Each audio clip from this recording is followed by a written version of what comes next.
tutti. Alors aujourd'hui je vais faire bref, le travail qui m'attend est suffisamment important pour ne pas perdre de temps à discuter.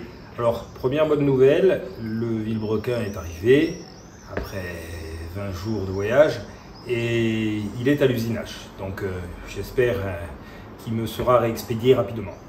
Alors cette semaine on reste sur de la mécanique pure. J'ai reçu un certain nombre de commandes, d'autres ne devraient pas tarder à arriver. Ce week-end, je suis de montée historique à Campil, donc ça va être compliqué de travailler, mais par contre, je vais y rencontrer un commissaire technique qui est habilité pour l'obtention des PTH, donc des passeports techniques historiques. Et donc, bon, ça, rien que pour ça, ça vaut le détour.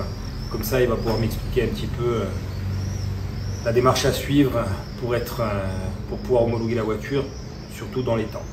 Voilà. Certains d'entre vous, la semaine dernière, lors du live, m'ont suggéré d'éditer des casquettes, des t-shirts. Alors, Anthony, même s'il est loin à La Réunion, m'a envoyé un lien vers un site qui gère tout ça. Si vous avez le lien en bas de la vidéo, c'est que ça a fonctionné. Et s'il n'y est pas, il faudra attendre la semaine prochaine.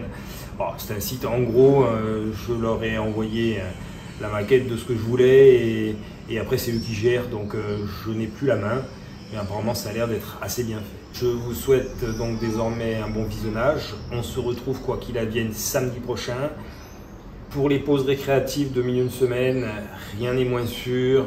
Je me rends compte que de travailler souvent à l'arrache, malheureusement la qualité du produit en prend un coup, je laisse passer des fautes de frappe. Voilà, donc bon, pour un instituteur, un maestro, c'est pas terrible. Donc je verrai peut-être, mais rien n'est moins sûr. Dans tous les cas, le projet mini suit son cours et on se retrouve samedi prochain. Donc une fois encore, merci à vous, merci pour vos soutiens, que ce soit, comme je me le répète à le dire, par le biais de la cagnotte, par les envois que vous me faites, par les commentaires que vous me laissez. Voilà, tout ça permet de maintenir la motivation et le rythme. Donc bon visionnage et à samedi prochain. Alors, comme vous avez pu le voir, donc la voiture est officiellement sur ses 4 roues. On est content. Je vais maintenant m'attaquer à la boîte. Alors, elle est ici, elle provient donc de l'épave numéro 1, vous l'aurez compris, donc le 1275 GT qui avait brûlé, sur lequel j'ai récupéré le moteur.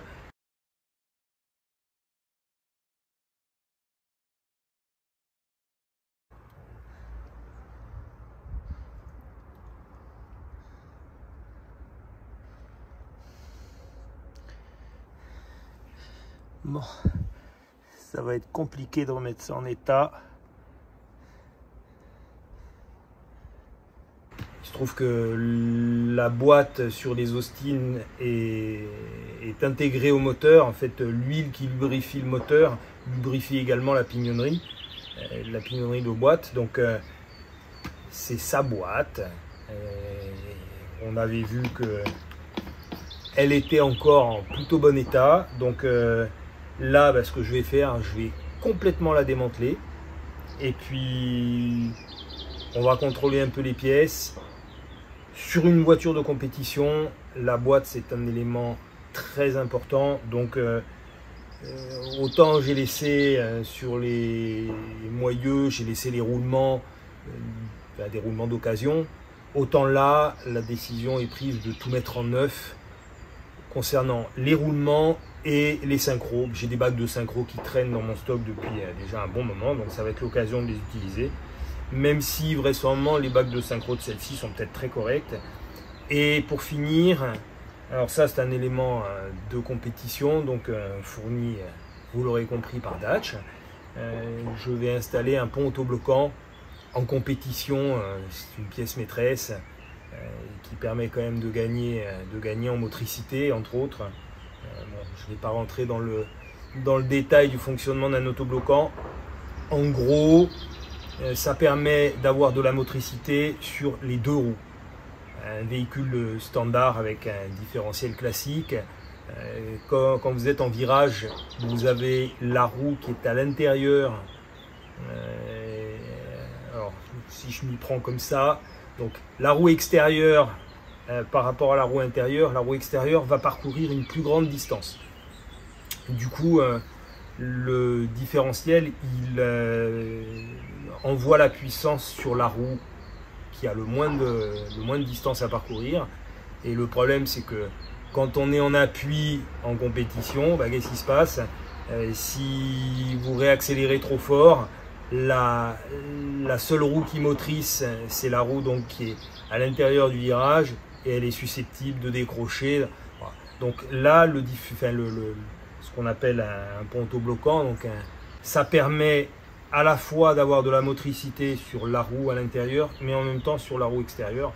Donc ça va vraiment tirer la voiture en sortie de virage et c'est une pièce maîtresse dans la performance du véhicule. Voilà. J'attaque le démontage, j'ai assez parlé et on se retrouve une fois que tout est en pièces.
Alors, petite info technique.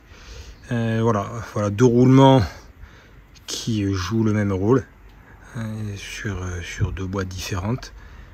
À gauche, on a ce qu'on appelle un roulement renforcé et à droite un roulement standard. Alors, qu'est-ce qui les différencie? Si vous regardez bien, la couronne de maintien des billes, là, est en acier, alors que là, est en plastique. Voilà, donc, ce qui fait que ce roulement est renforcé. Je ne sais pas si c'était d'origine. Bon, le fait est que malheureusement, celui-ci, on sent quand même quelques points durs, alors que sur celui-ci, non. Allez, je continue de démonter la boîte.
Allez, toute la pignonnerie de la boîte est là. Je l'ai mise dans mon panier et ça va aller direct dans la cuve à ultrasons pour nettoyage.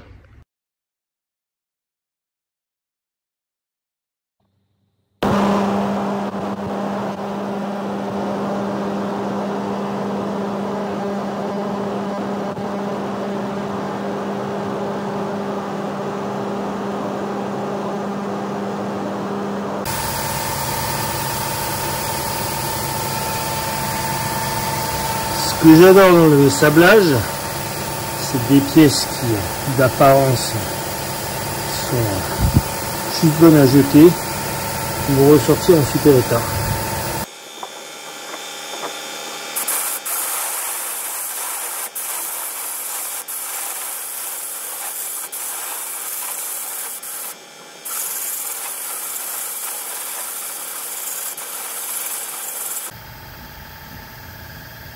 Bon, c'est bien la même pièce. On arrive à retrouver la marque d'origine Mohawk, les références. Une pièce, bon, c'est pas du neuf. Hein. Après, l'idéal, ce serait de micro-biller, c'est-à-dire au lieu de balancer du sable, balancer des petites billes de verre, ce qui permettrait d'obtenir un état de surface bien meilleur. Mais toujours le même souci. Trouver des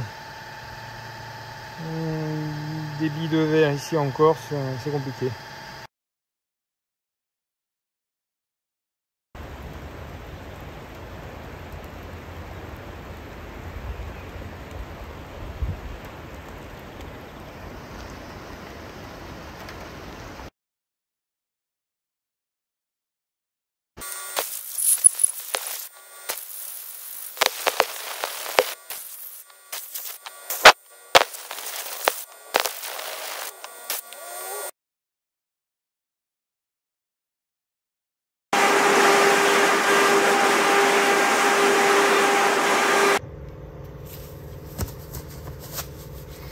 Alors, j'ai sorti le carter de boîte de la cuve à ultrasons. Le problème, c'est que je n'ai pas pu l'immerger complètement à cause des tiges filetées qui sont là. Donc, comme c'est surtout le fond qui a besoin d'être nettoyé, là, en la couchant, bon, ce côté-là est très bien, mais ce côté-là, malheureusement, n'est pas nettoyé. Donc, je vais sortir les tiges filetées qui sont là. Donc, méthode simple, hein. Je prends 2 écrous, je les serre l'un contre l'autre. Et ensuite, hop, et ensuite d'un mouvement sec, voilà.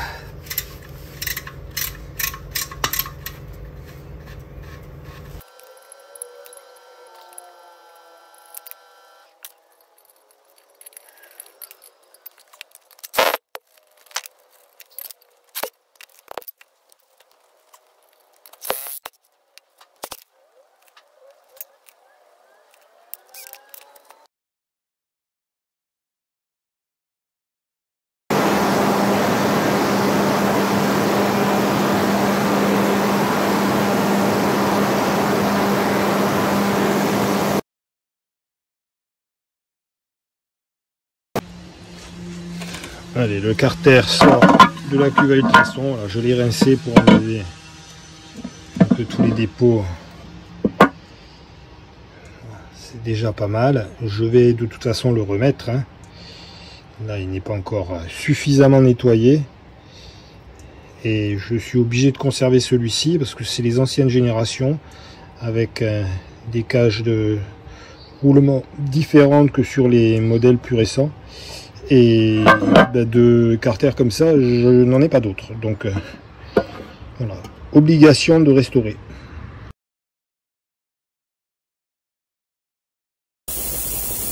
Allez, le carter de boîte est suffisamment propre. Ça l'a quand même bien ramené. Et je n'ai même pas eu besoin pour l'instant de sabler l'extérieur. Ça va repartir pour un tour, ça c'est une évidence. Alors là je viens de rincer des pièces que j'ai sorties donc de la cuve à ultrasons. Il faut avouer que c'est quand même sacrément bluffant quand on voit dans quel état elles étaient à la base. Ça c'est une des sorties de boîte. Je n'ai rien fait d'autre que de la laisser dans la cuve. Et ce sont les ultrasons qui ont agi. Là, pareil, c'est vrai qu'on voit les traces de corrosion, hein.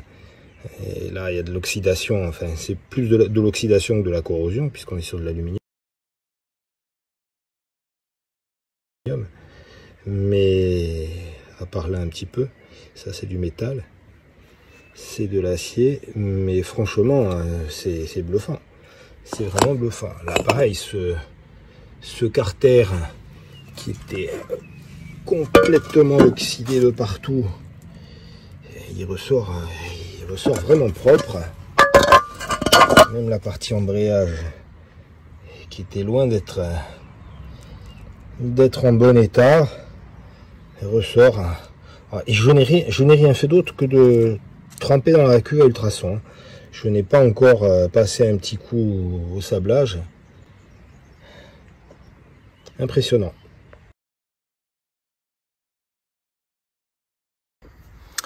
Alors, en attendant que le vilebrequin arrive à mon port et me retourne rectifier, il y a quand même des choses que je peux avancer. Je vais m'occuper de contrôler le poids de mes bielles pistons et le cas échéant, s'il est nécessaire. Alors l'idée c'est de les équilibrer, hein, donc que chacune de mes bielles pistons ait exactement le même poids. L'idée étant, si j'ai une différence, d'enlever un petit peu de matière, on va bavurer un peu les côtés. Vraisemblablement ça va se jouer au gramme, hein. Ce genre de pièces, je doute qu'il y ait une grosse différence d'un ensemble à un autre. Allez, on va commencer par allumer la balance. Alors.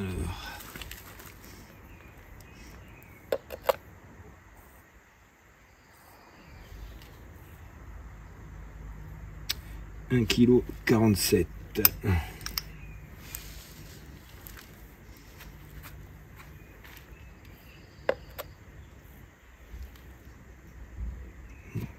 Kilo 47 également.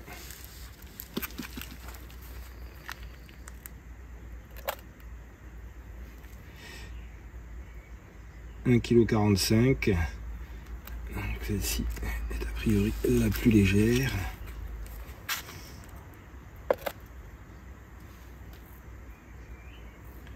Kilo 45 également. Donc il va falloir que je mette un petit coup de meule sur les bords de ces deux ensembles bielle piston pour pouvoir avoir exactement le même poids.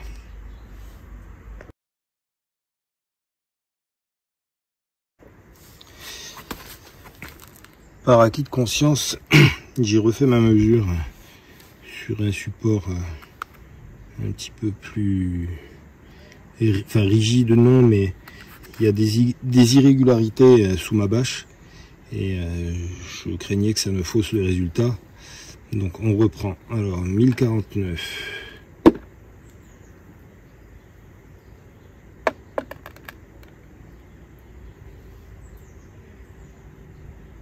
1050.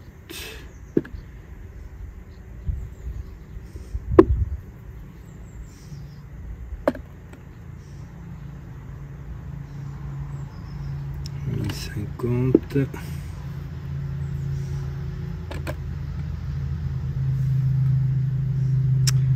1050 également. Je vais repeser la première.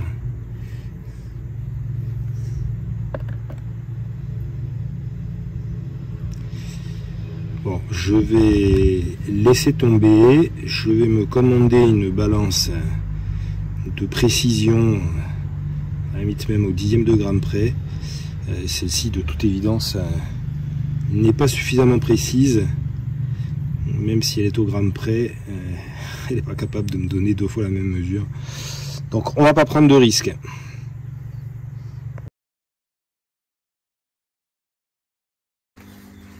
J'adore lorsque ma factrice m'appelle pour me dire qu'elle a des colis pour moi. Surtout quand je n'en attends pas.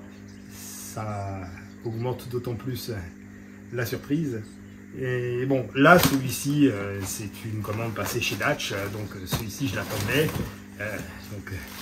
J'ai des disques de frein T9, des kits de réparation pour les étriers, et bon, il y a un peu de tout. Il y a des segments neufs pour les pistons, voilà.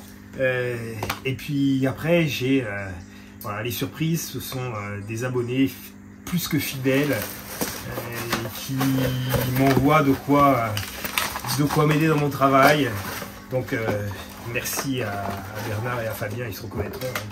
Voilà, donc, là en l'occurrence du nettoyant frein, dans le second colis des gants, c'est-à-dire que j'en fais une consommation. Là aussi encore des produits WD-40. Je vais apprécier lorsque je vais souder désormais de ne plus avoir des brûlures au niveau des poignets.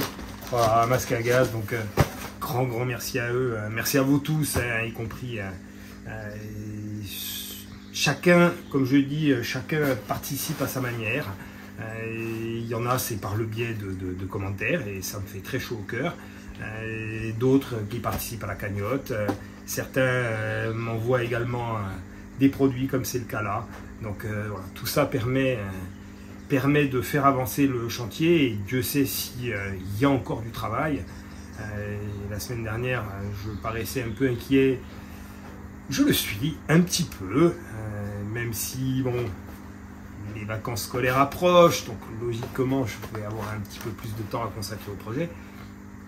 Après là, j'ai reçu normalement mes roulements, donc je vais pouvoir remonter la boîte, ce qui va être quand même une belle étape. Le vilebrequin a été livré ce matin, donc nous sommes lundi 20 si je ne dis pas de bêtises. Ah, donc, il a été livré ce matin, je n'en sais pas plus, non lundi 19. Je n'en sais pas plus pour l'instant quant à l'état du colis. J'aurai certainement des informations sous peu. Donc voilà, là je vais continuer maintenant que j'ai reçu les roulements. Je vais attaquer le remontage de la boîte. Toutes les pièces ont été nettoyées, le carter sort de la cuve à ultrasons. Il y a 2-3 petits morceaux de carter, j'ai mis un petit coup de sablage rapide dessus. Alors je précise parce que je sais que ça en a inquiété, ça en a inquiété certains d'entre vous, notamment sur le fait que j'ai pu sabler les étriers de frein. Bon, ne vous inquiétez pas. D'abord mon sable, dans l'état où il est, il s'apparente plus à de la poussière qu'à du sable. Donc pour décaper une pièce, il me faut beaucoup de temps. Beaucoup plus que si c'était du sable de qualité, mis à part que là il a été tellement utilisé, réutilisé que c'est vraiment de la poussière. Donc ensuite sur des étriers de frein, j'ai déjà par le passé refait des étriers qui étaient bons pour la décharge, hein. Pour la recyclerie, j'ai jamais eu de soucis. À partir du moment où on met des pistons neufs, où on met des coupelles neuves, l'étanchéité se fait par le biais de la coupelle et par le biais du piston, moins par l'état général du corps de l'étrier. Donc aucune inquiétude, il n'y aura pas de fuite, j'en suis intimement persuadé. Alors, je me mets au boulot parce que là je parle beaucoup et après ça fait des vidéos longues, même si je sais que certains d'entre vous les apprécient. Voilà, allez, on se retrouve pour le remontage de la boîte.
Pas très efficace mon petit.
Allez, on attaque par la remise en place de la tringlerie.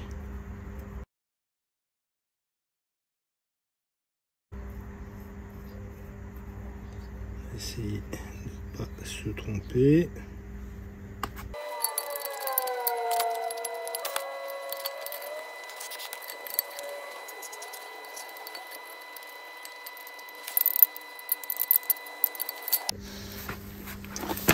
Pour arriver à réenquiller donc la vis dans le trou, pour mettre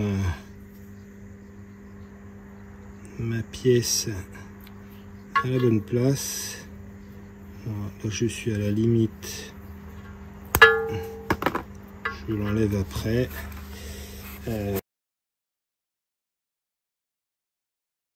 Oui, mais c'est une mauvaise idée parce que bien entendu, il faut que je le mette une fois que j'ai mis mon axe.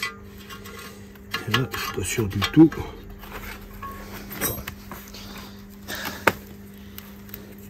C'est pas digne du bêtisier, mais c'est vraiment ce qui s'appelle faire les choses à tâtons. Alors, la limite a priori, elle est ici. Donc, je vais amener ma pièce. Voilà, j'y suis à peu près.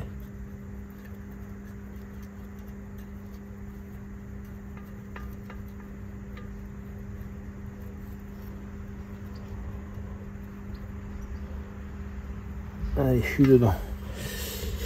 Alors, je vais serrer la vis. Alors, petit topo.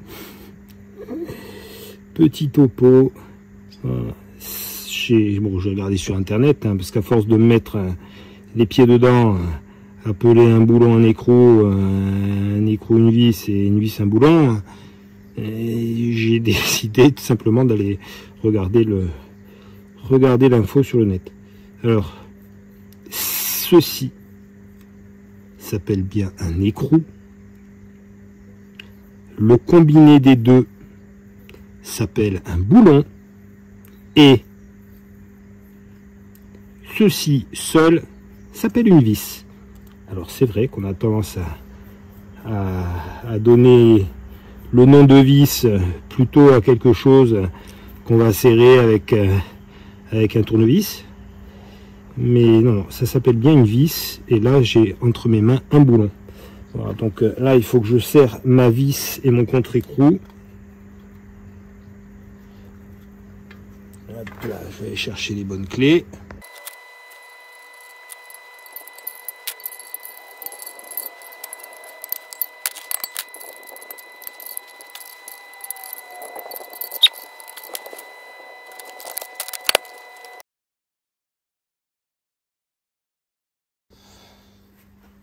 J'allais dire qu'il n'y avait rien de compliqué dans le fait de remonter une boîte, sauf qu'il faut être très minutieux et que la moindre, je cherche mes mots, c'est terrible.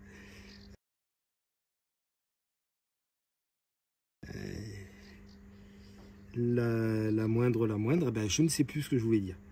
Voilà. La moindre chose susceptible de détourner mon attention, allez. On dira ça comme ça.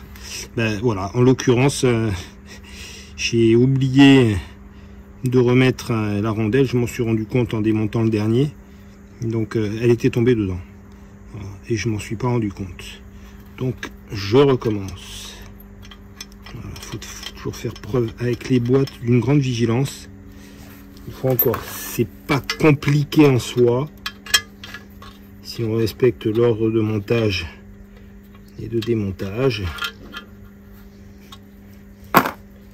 mais il faut pas se laisser distraire. Pour l'anecdote, il y a quelques années, j'avais refait une boîte de mini comme celle-ci, et dans la pignonnerie pour maintenir en place les pignons, il y a des petits ressorts avec des billes, et j'ai pas fait attention en remontant. J'ai oublié de mettre sur chaque pignon, il y en a 3. J'ai oublié d'en remettre une. Je remonte tout, le moteur, je mets en route, impeccable, je vais pour passer les vitesses, première, seconde, marche arrière, nickel, troisième, quatrième, impossible à enclencher. Voilà.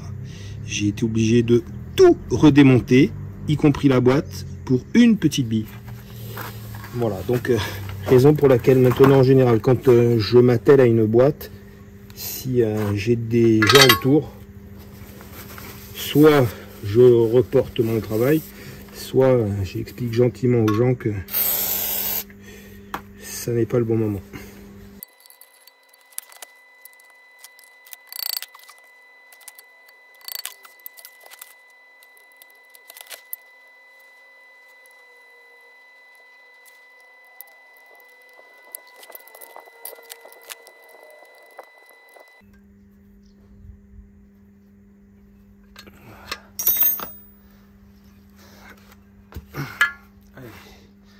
La tringlerie, les sélecteurs, c'est bon.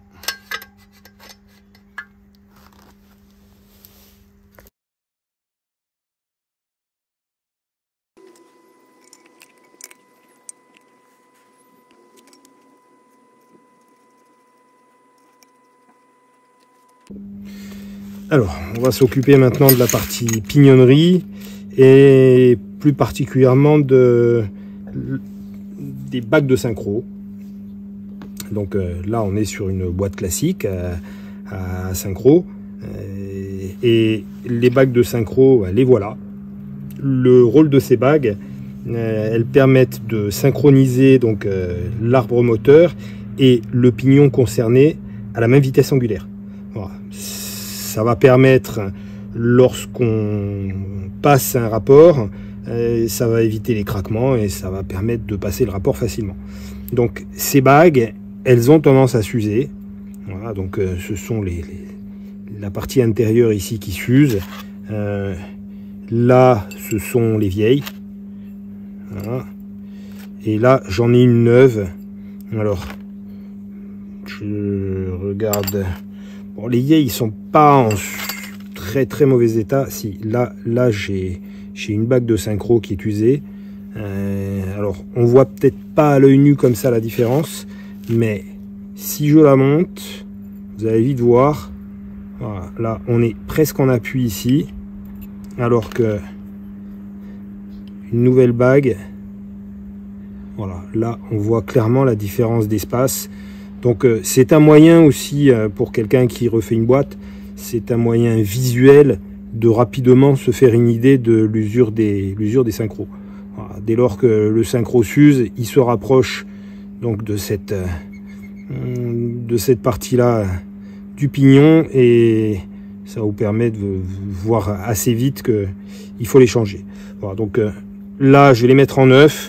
J'en ai un sur les 4 qui est franchement fatigué. Bon, ceux-là, ça va, ils sont pas mal. Mais vu que je les ai en neuf, on va pas se gêner.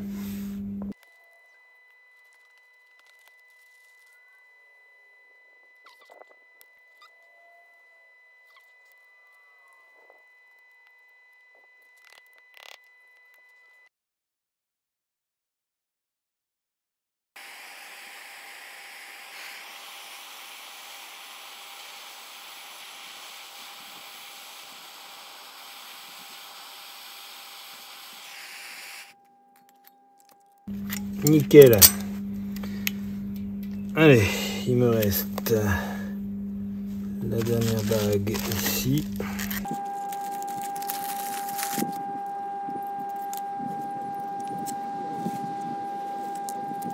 Voilà. Allez, on peut remonter ça dans la boîte.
Maintenant je vais remettre le roulement.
Allez, ora attaccano le zinzale.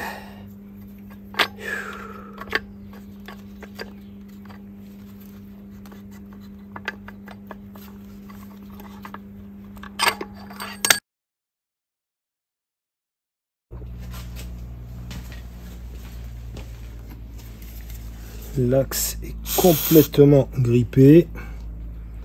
Fallait s'en douter un peu.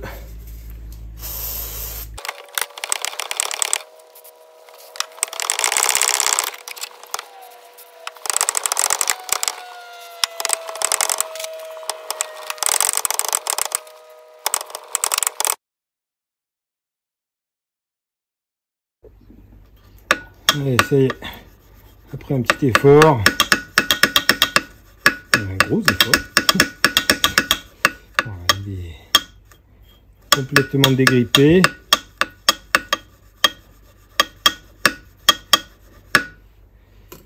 C'est quand même assez bluffant ces produits.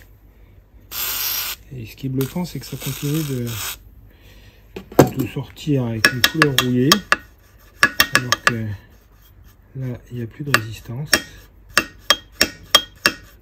Par contre, l'autre partie va être coton. Je vais vous la montrer de suite. Donc là, nous avons le levier de vitesse et la tringlerie donc du 1275 GT qui a brûlé. J'avais fait une vidéo sur l'épave l'été dernier, sur l'épave de Mini qui était arrêtée depuis 26 ans. J'avais eu le même problème.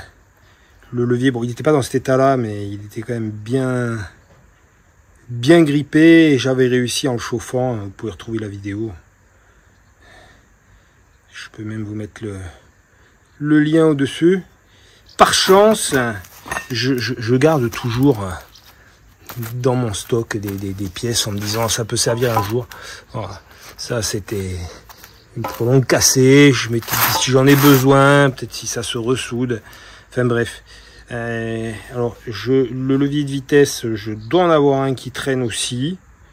En plus, si ma mémoire est bonne, c'est un de Cooper qui a la particularité d'être chromé. Donc avec les deux, je vais en faire une belle tringlerie, mais bon, il y a quand même un sacré boulot avant que ça ne refonctionne.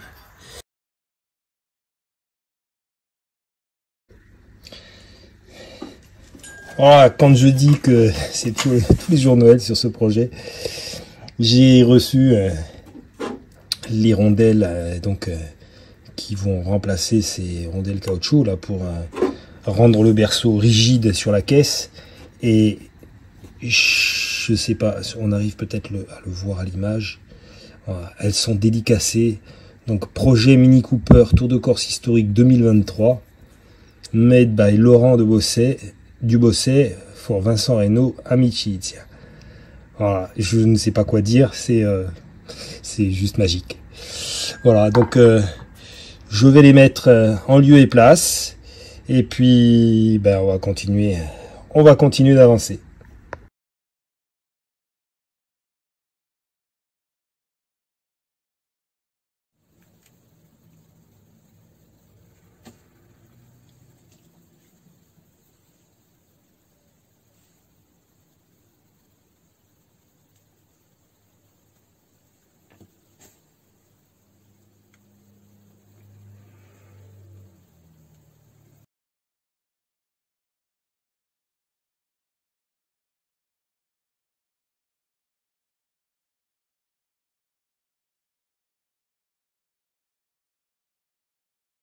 Alors, ça va être usiné à ma manière, enfin, une méthode à moi.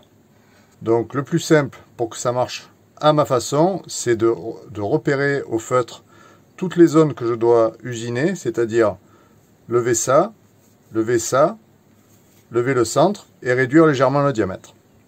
Donc, je vais passer ce feutre qui va me permettre de ramollir la matière.